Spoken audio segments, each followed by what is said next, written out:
The focus has turned to the road out, with Victorian case numbers coming down, which is great news, and the federal government calling on states to commit to opening up.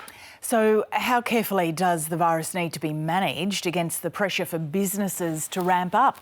Well, joining us from Sydney is the presenter of RN's Health Report and the Coronacast podcast, Dr. Norman Swan. Good morning, Norman. Hi, Lisa. So it is tricky, isn't it? Whichever sort of direction they take, it's not easy. It's not easy at all, and lots of Victorians be quite nervous about this, particularly in metropolitan Melbourne and Mitchell Shire, because I think that a lot of people were thinking that they're doing all this to get to zero spread, and I suspect that restrictions will be lifted before zero spread. I've got no particular insight into this, nobody's been talking to me, but the pressure is on. Okay, and we won't see things going back to even stage 2 or stage 1. It'll be a graduated return to a life as COVID normal for Victorians, Norman. Yes, and it gets complicated by the fact that at the National Cabinet there's a proposal to classify hotspots for the purposes of borders and restrictions.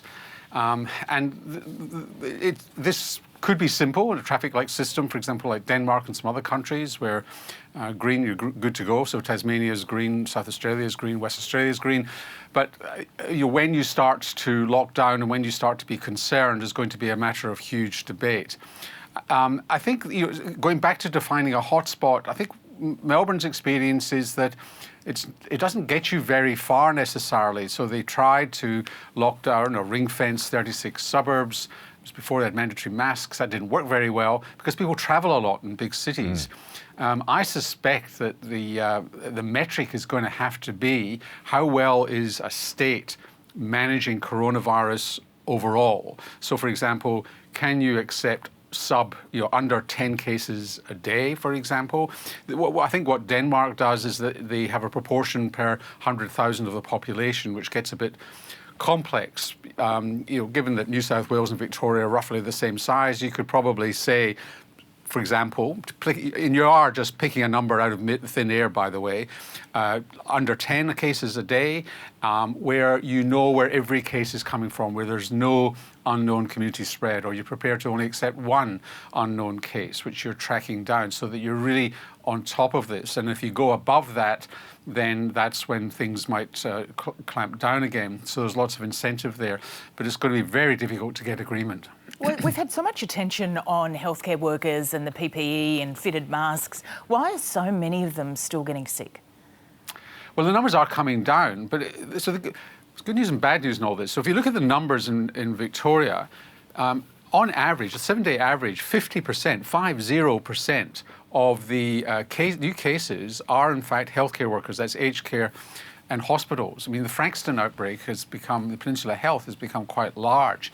So the good news for the rest of Victoria is if you subtract that from the total, the number's actually quite small. Victoria is doing really, really well at this point in the lockdown.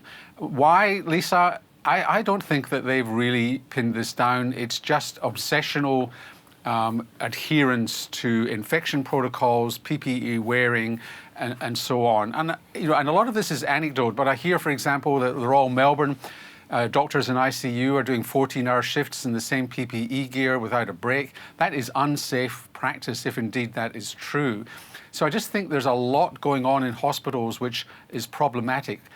We still haven't heard whether there's any spread to patients, but in the international experience, it's mostly that healthcare workers are spreading it to other healthcare workers.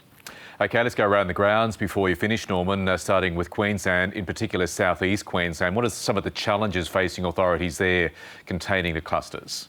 Well, the same as everywhere else, which is that do they know where the virus is?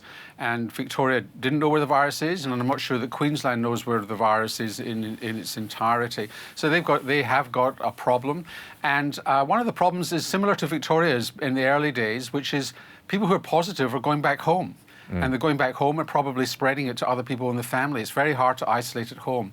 I think if we're going to go to opening up the nation, we've got to think through different ways of dealing with this, such as having very nice facilities for people who are positive, where they can walk around where everybody's positive, and remove them from the home to stop the spread.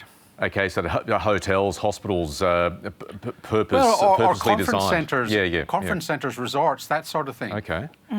Hey, why has Sydney got stubborn double digits? And when, are we going to have to just see mandatory mask wearing there? I think so.